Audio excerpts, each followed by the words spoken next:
It is 2025, October 6th, roughly 12:15 a.m. Continuing on with exercises from algorithm analysis, this time going over the 4.7 exercises.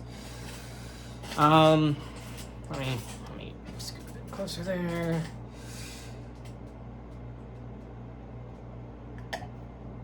Okay, so for the first of these problems,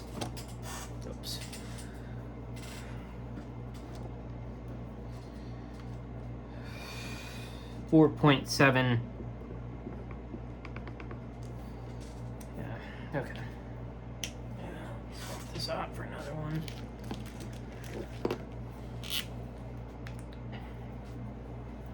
(4.7-1).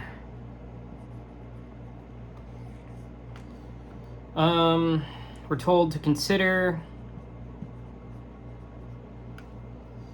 an Ch4 quasi recurrence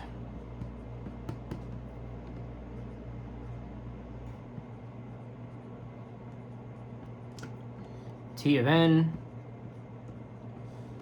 on the reals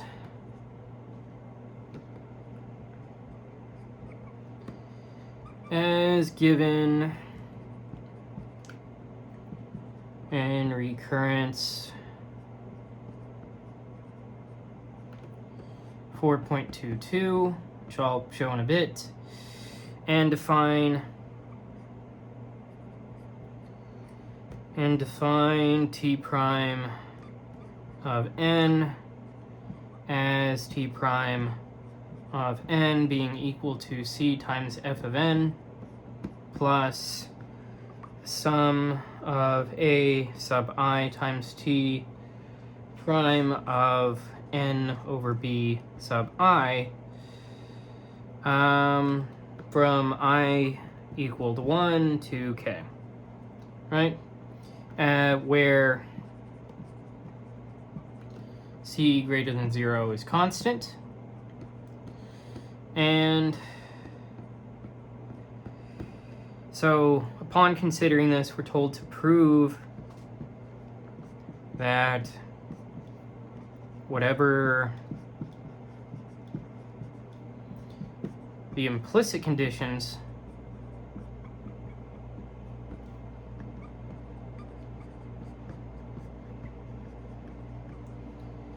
for T of n might be,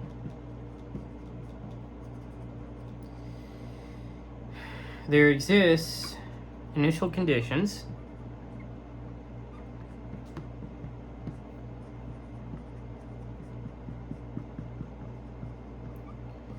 for T prime of n such that T prime of n is equal to C times T of n for all n greater than 0. But that's not it. And I still haven't shown 4.22, so let me just erase this and we'll get right to that.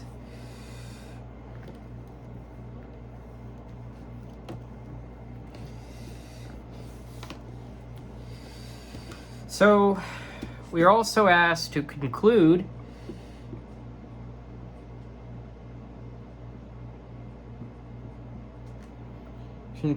that we can drop asymptotics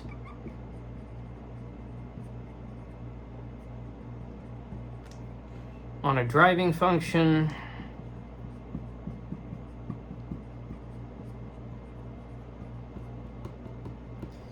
in any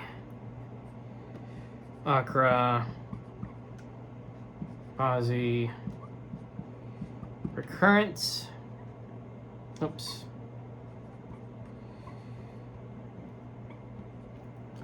Without affecting its asymptotic solution.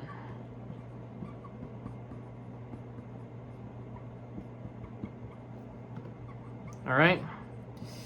4.22 was this. Well, 4.22 just referred to Akrabazi recurrences take the form T of n is equal to f of n plus the summation from I is equal to 1 to k of a sub I times t of n over b sub I, okay? And this is with k being an integer that is greater than 0, a positive integer, and all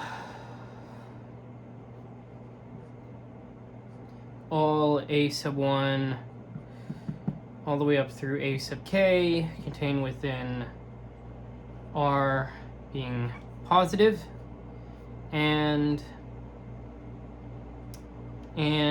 constants b sub 1 all the way up to b sub k contained within R being greater than 1. And also the driving function f of n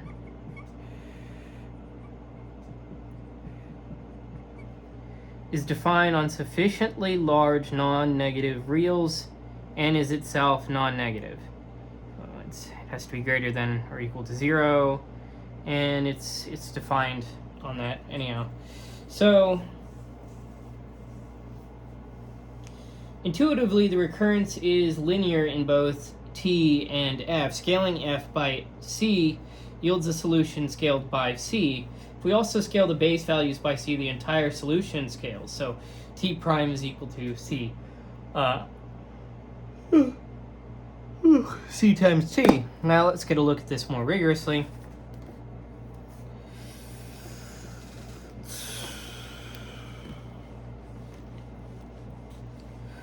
So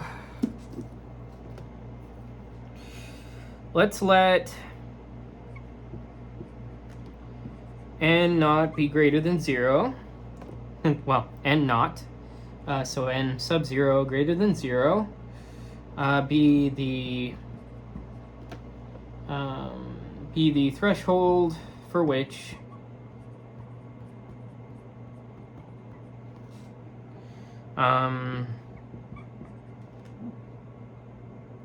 initial values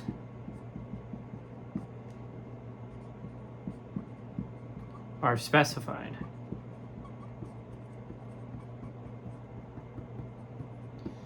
And let's define the initial conditions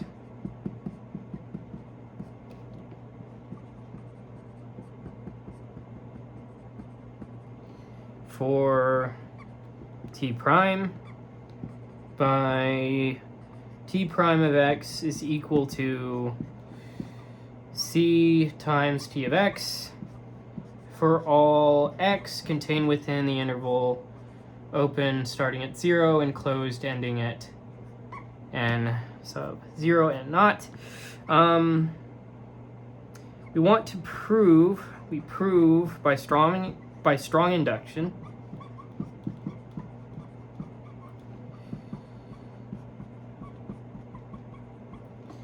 on n greater than or equal to n naught that t prime of n is equal to c times t of n. And let's assume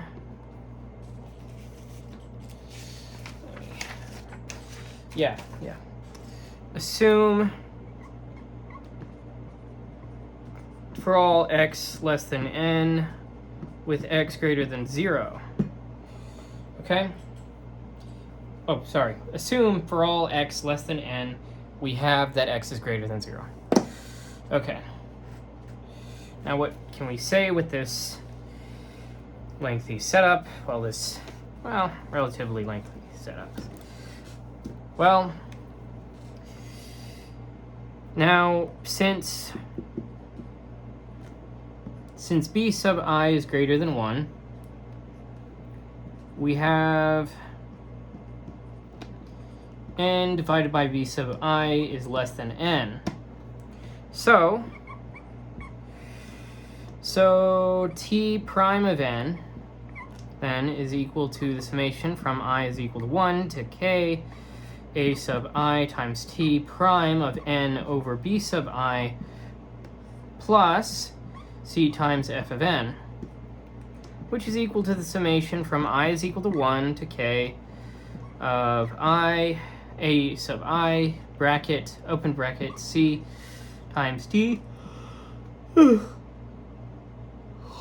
n divided by b sub I, close bracket, plus c times f of n, which is equal to c times open parentheses, the summation from I is equal to 1 to k of a sub I times t of n divided by b sub I plus f of n, close parentheses, and this, of course, is equal to c times t of n.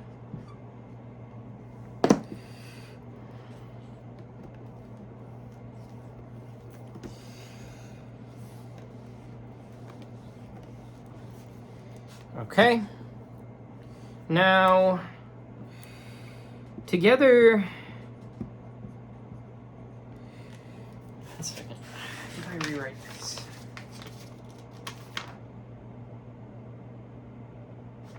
Yeah, together with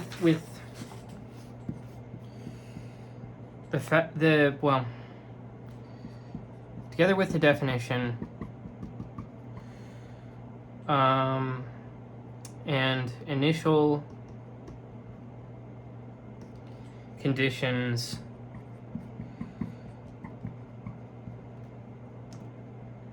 of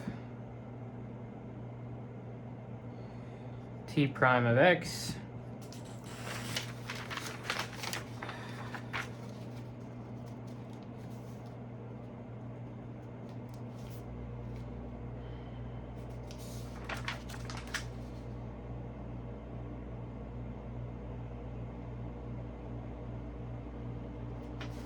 which was essentially our base case, t prime of x.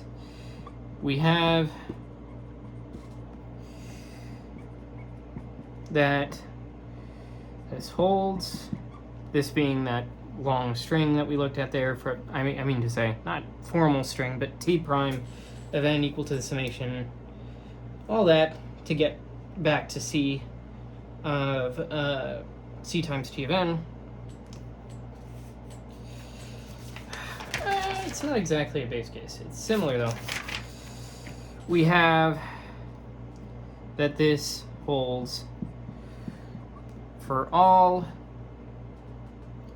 n greater than 0. To conclude, we can conclude, and that's part of the problem, part of the exercise, I mean to say, multiplying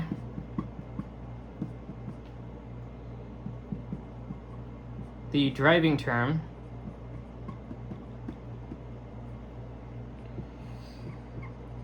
f by a constant c greater than 0 multiplies the entire solution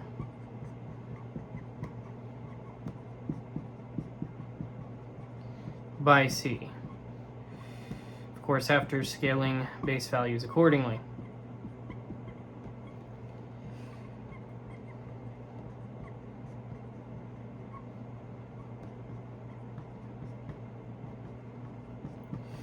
Therefore,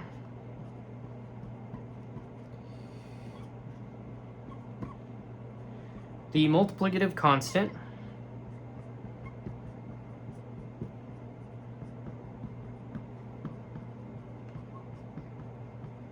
hidden in the theta function on the driving function, theta on the driving function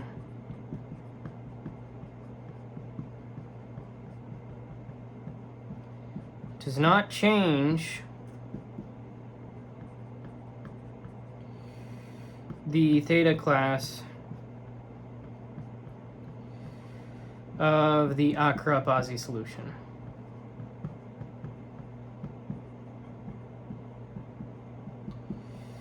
Okay. Now let's check. Let me check to see if that covers everything.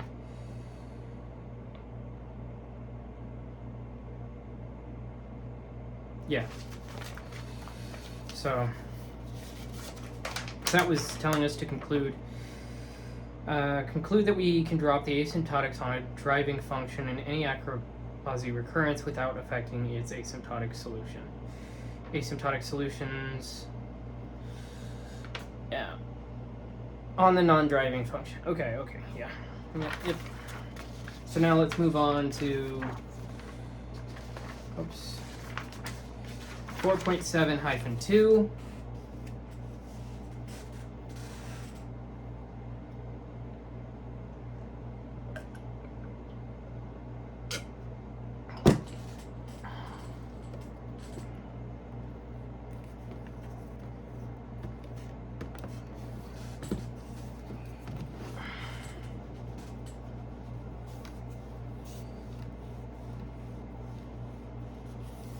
All right, come on. There we are. Okay, so for 4.7-2,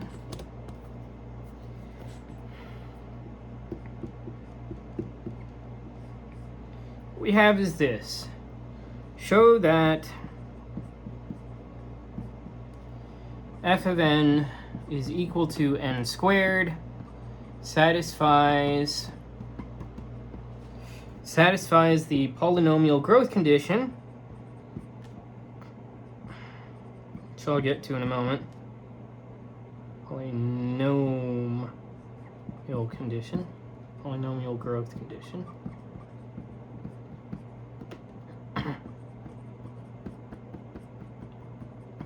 But that f of n is equal to 2 to the n does not. Okay, so for the polynomial growth condition,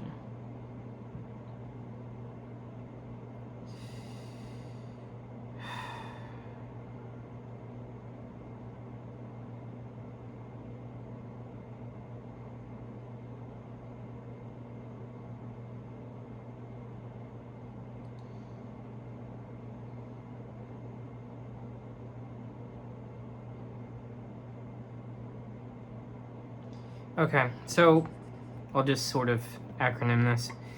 PGC. Okay, so a function f of n defined on all sufficiently large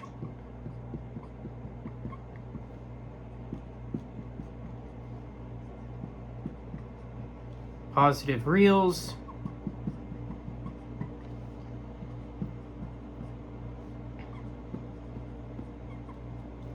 satisfies the PGC, polynomial growth condition, if there exists a constant n hat greater than 0 such that for every constant phi greater than or equal to 1, there exists a constant d is equal to 1 depending on phi, such that f of n over d is less than or equal to f of psi times n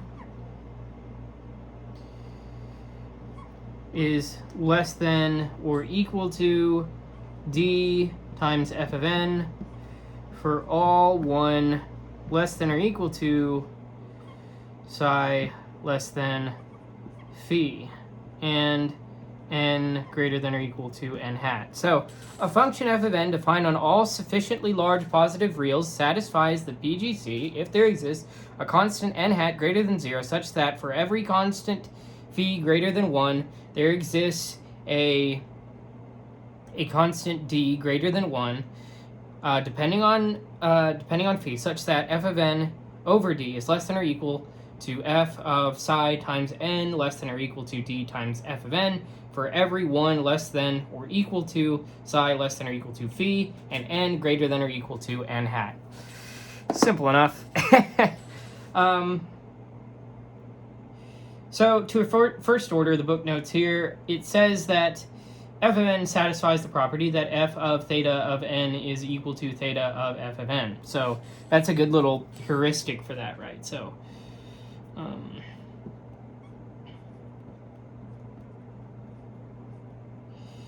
is equal to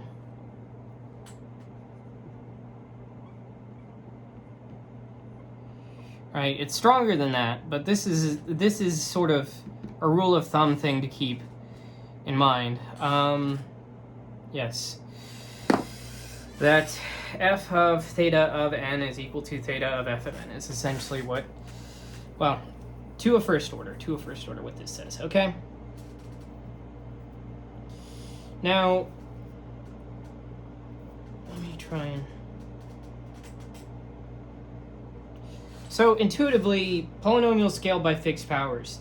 F of psi times n is equal to psi to the k times f of n, which stays within a psi-dependent constant factor of f of n for any bounded psi. So exponential scale is f of psi times n is equal to open parentheses f of n, close parentheses to the power of psi. So even for fixed psi greater than 1, the ratio to f of n blows up with n. So no n independent constant factor can contain it. So let's look at that a bit more rigorously.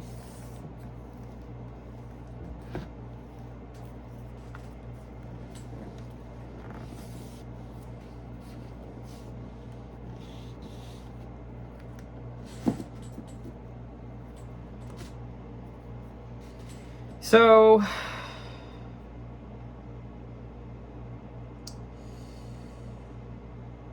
essentially we have two parts that, you know, satisfies the growth condition.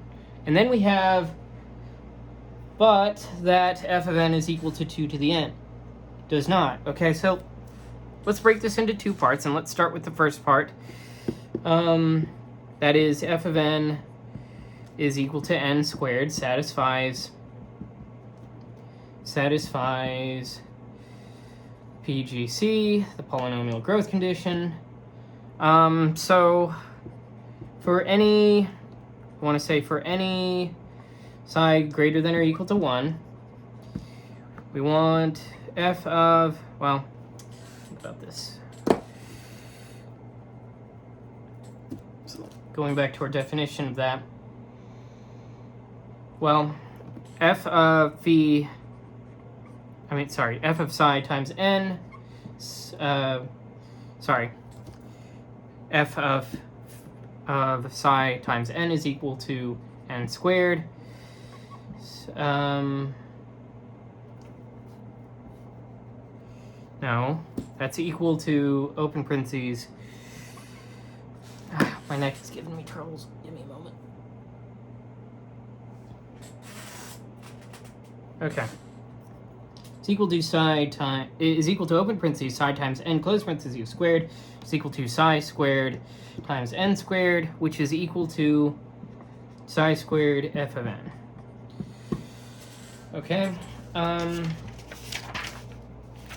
So given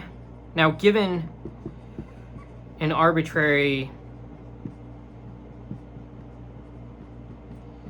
phi greater than or equal to 1, we can choose, let's choose d equal to phi squared greater than 1 and say, well, and then any n hat greater than 0. So we're choosing these two things. So for all n greater than or equal to n hat and all 1 less than or equal to psi less than or equal to phi, well, we have the following, which I can get to after I erase this.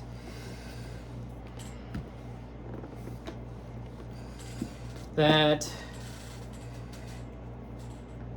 f of n over d is equal to n squared over phi squared, which is less than or equal to psi squared times n squared, which is in fact equal to f of psi times n, which is less than or equal to phi squared times n squared, which is equal to d times f of n. So what then can we say? Well, so PGC, the polynomial growth condition, holds for f of n equal to n squared. Okay? So let's move on to the second part now.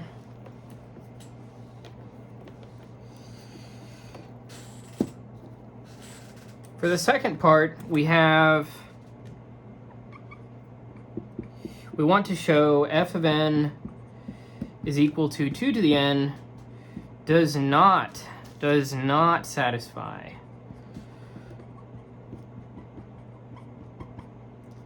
polynomial growth condition. So let's fix any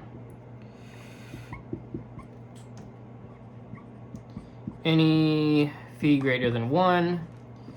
And let's suppose for a moment, let's suppose for contradiction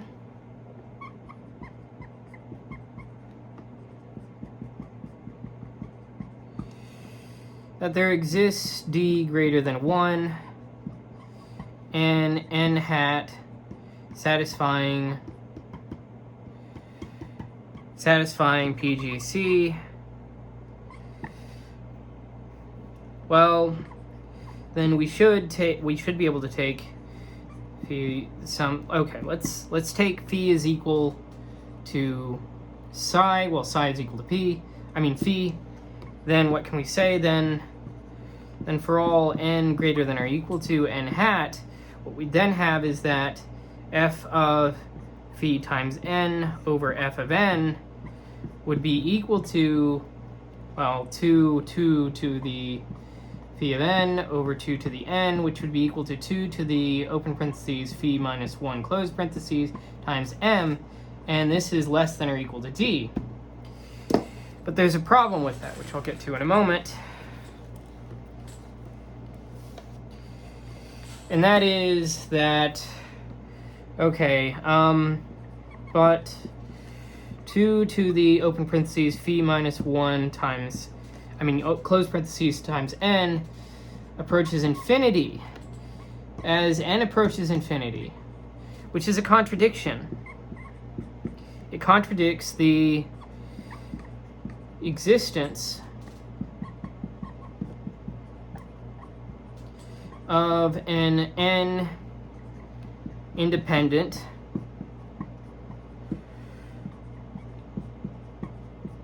constant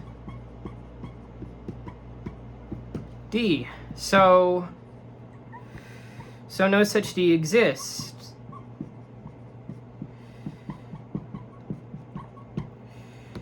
So PGC fails for f of n equal to 2 to the n. Okay?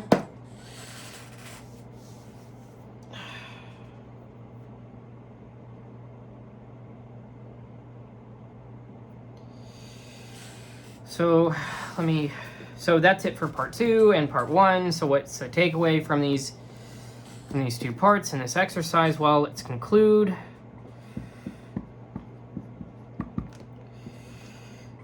F of n is equal to n squared. Satisfies the polynomial growth condition, with d being equal to phi squared. But f of n equal to 2 to the n violates PGC because the required bounding constant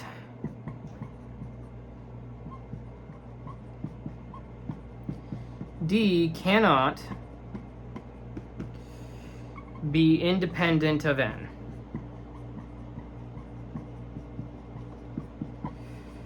All right. So that's it for exercise 4.7-2. Now let's go on to 4.7-3.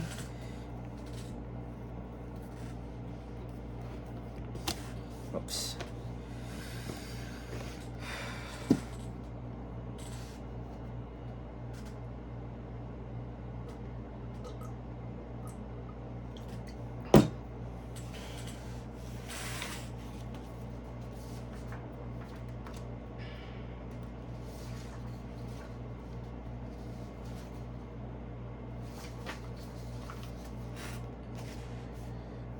So for 4.7-3,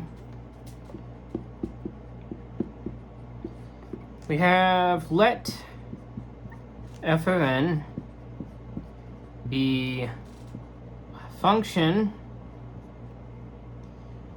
that satisfies the polynomial growth condition. And we're asked to prove that f of n is asymptotically positive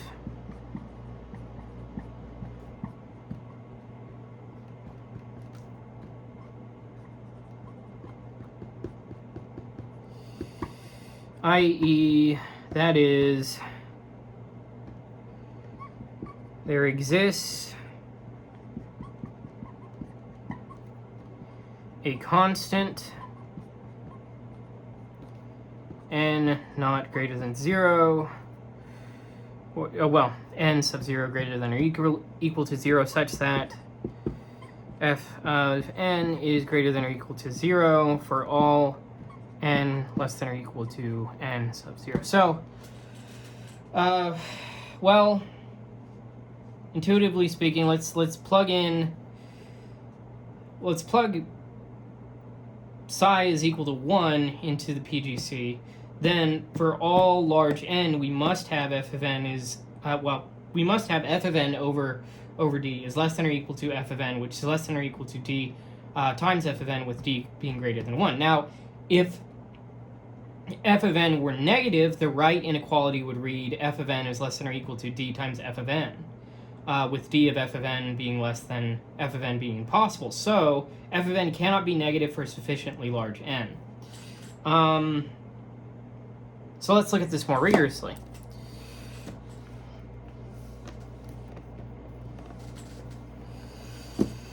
Okay, so fix phi is equal to 1 in PGC. Well, then there exists d greater than 1 and n hat greater than 0 such that for all n greater than or equal to n hat, n hat, not prime,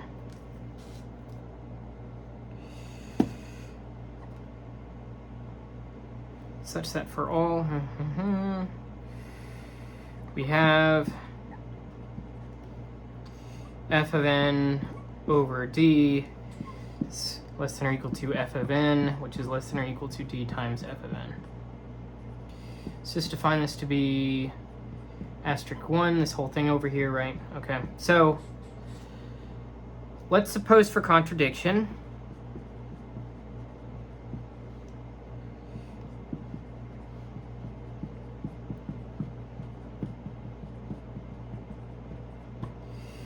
that there exists some n greater than or equal to n hat with f of n less than 0.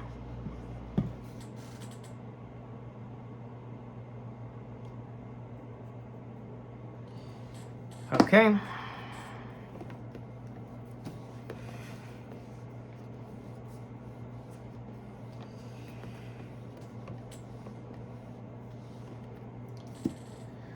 So,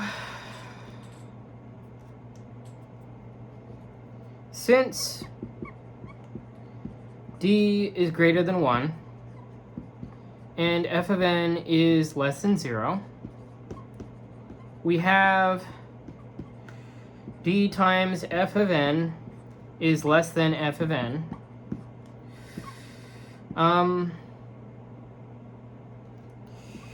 And so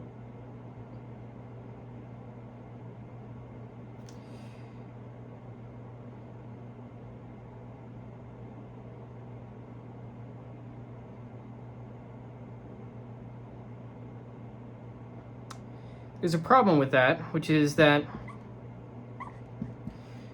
for the right-hand side of the inequality we had earlier, this doesn't hold.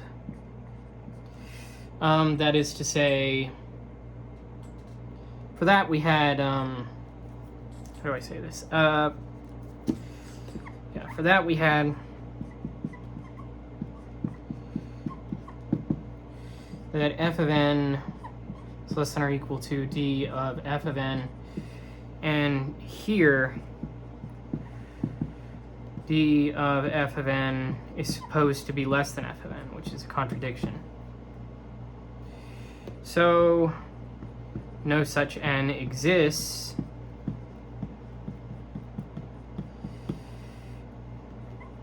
Therefore, f of n must be greater than or equal to 0 for all n greater than or equal to n hat.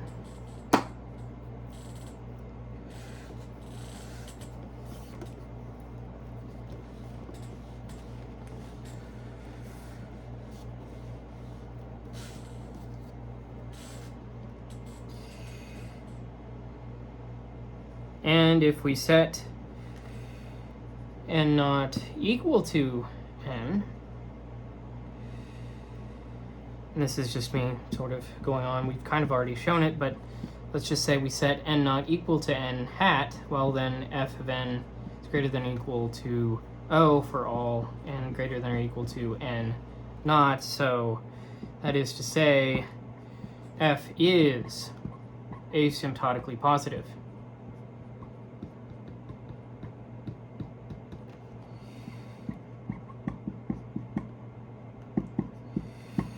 So what can we conclude from all this? Well, we can say any function satisfying the polynomial growth condition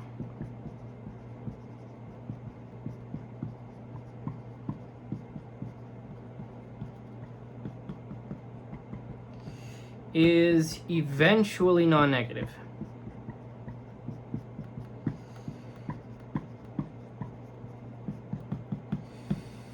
Right?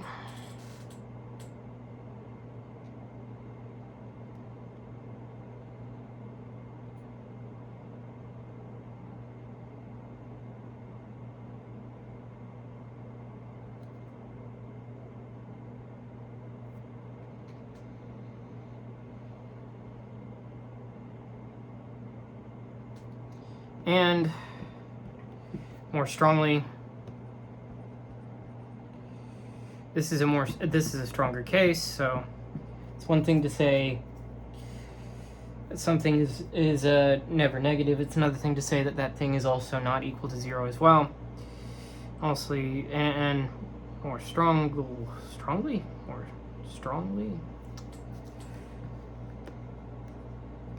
more strictly positive. All right, that's it for 4.7-3.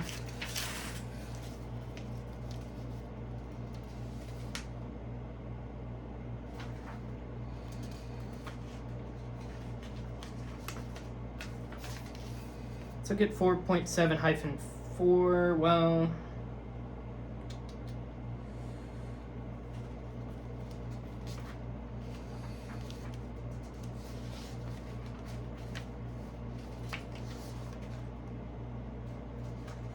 we'll pick up with that next time. I know, but we'll pick up with that next time. For now, that'll be it. We'll pick up with 4.7-4. Okay, goodbye.